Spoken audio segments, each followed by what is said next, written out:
করতে, যে গানগুলো শুনলে ভক্ত আশিকানদের মনে প্রেমের উদ্বেগ হয়।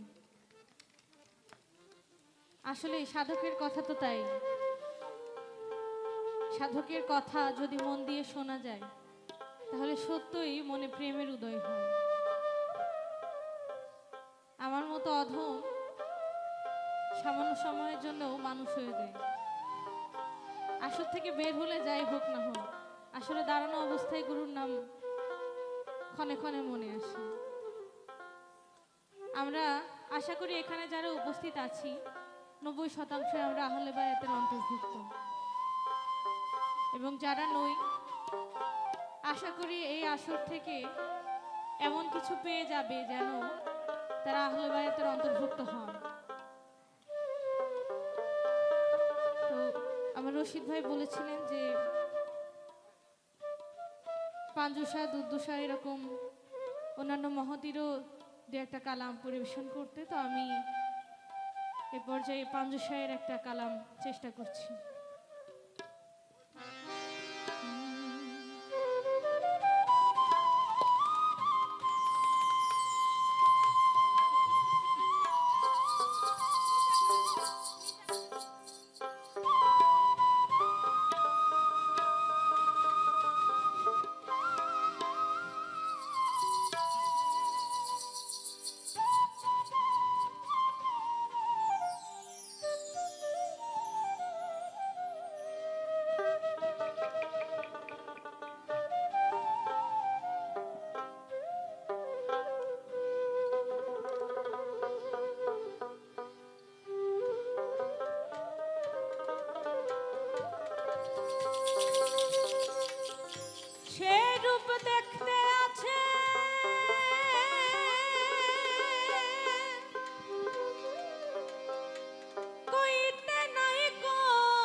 ওই রূপের নামেলে তুলনা,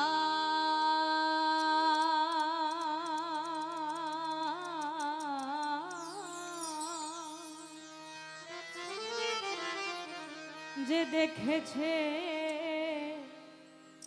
আমার বাহুর সার ওই রূপ।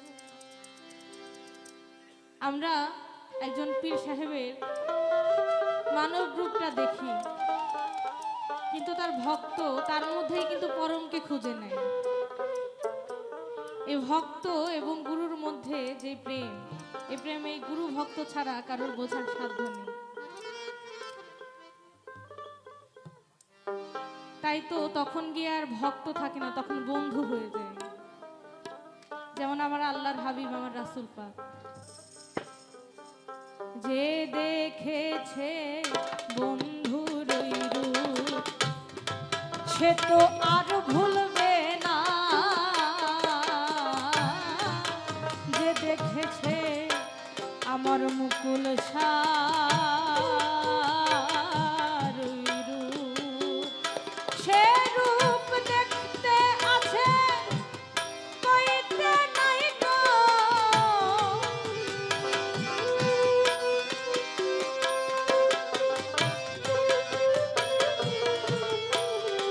দেখতে আছে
গেছে, তার মনের আধার ঘুচে গেছে।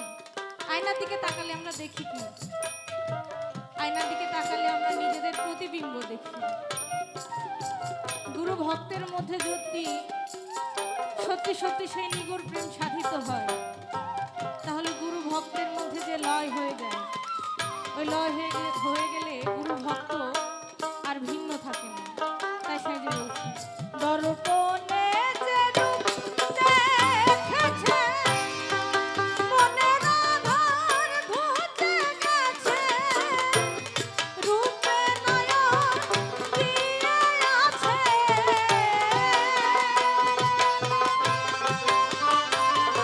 গুরুর রূপে নয়ন দিয়ে আছে, মুকুল স্বরূপে নয়ন দিয়ে আছে, দূরে গেছে তারের ভাবনা, যে দেখেছে বন্ধু সে তো আর ভুলবে না, যে দেখেছে বন্ধুর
সদা থাকে ওই রূপ ধ্যানে,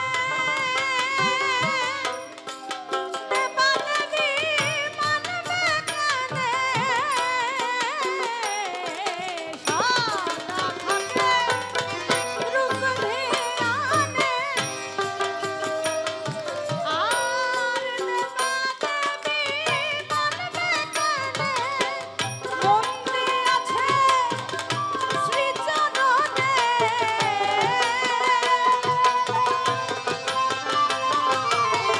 মন্দির আছে গুরুর শ্রীচরণে, গুরু ভিন্ন রূপ মানে না, গুরু ভিন্ন রূপ মানে না, যে দেখেছে বন্ধুর সে তো আর ভুলবে না, যে দেখেছে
সাধ্য সাধন